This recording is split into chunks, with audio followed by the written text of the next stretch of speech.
জীবনের এই সময়টা না আসলে হয়তো আমি কখনোই জানতে পারতাম না বেঁচে থাকাটা ঠিক কতটা কষ্টকর হতে পারে। মৃত্যুটা একটা মানুষকে কিভাবে টানতে পারে সেটা কোনো দিন জানতাম না। বারবার মনে হচ্ছে আমি মৃত্যুর কোলে ঢলে পড়ছি। আমার বেঁচে থাকাটা খুব কষ্টকর হয়ে যাচ্ছে। বিধাতা কেন আমার সাথে এমনটা করছে আমি কিচ্ছু বুঝতে পারছি না। কোন কলম দিয়ে লেখা হয়েছে আমার ভাগ্য? কেন সব কিছু থাকা সত্ত্বেও আমি জীবনের সর্বোচ্চ সুখটা উপভোগ করতে পারছি না?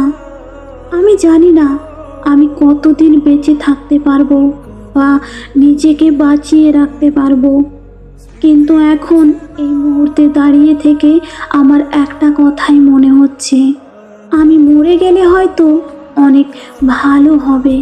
কাছের মানুষগুলো শান্তিতে থাকতে পারবে, আর আমিও হয়তো একটু শান্তির ঠিকানা খুঁজে পাবো।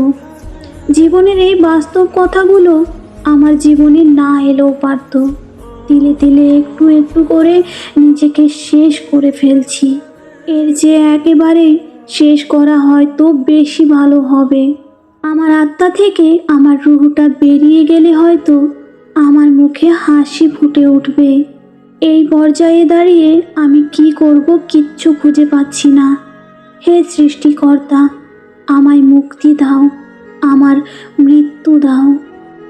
মানুষ কতটা অসহায় হলে নিজের মৃত্যু কামনা করে আমি সেটা আগে বুঝতাম না, কিন্তু এখন ভালোভাবেই বুঝে গেছি। আমি মৃত্যু চাই, আর কিচ্ছু চাই না, শুধু মৃত্যু।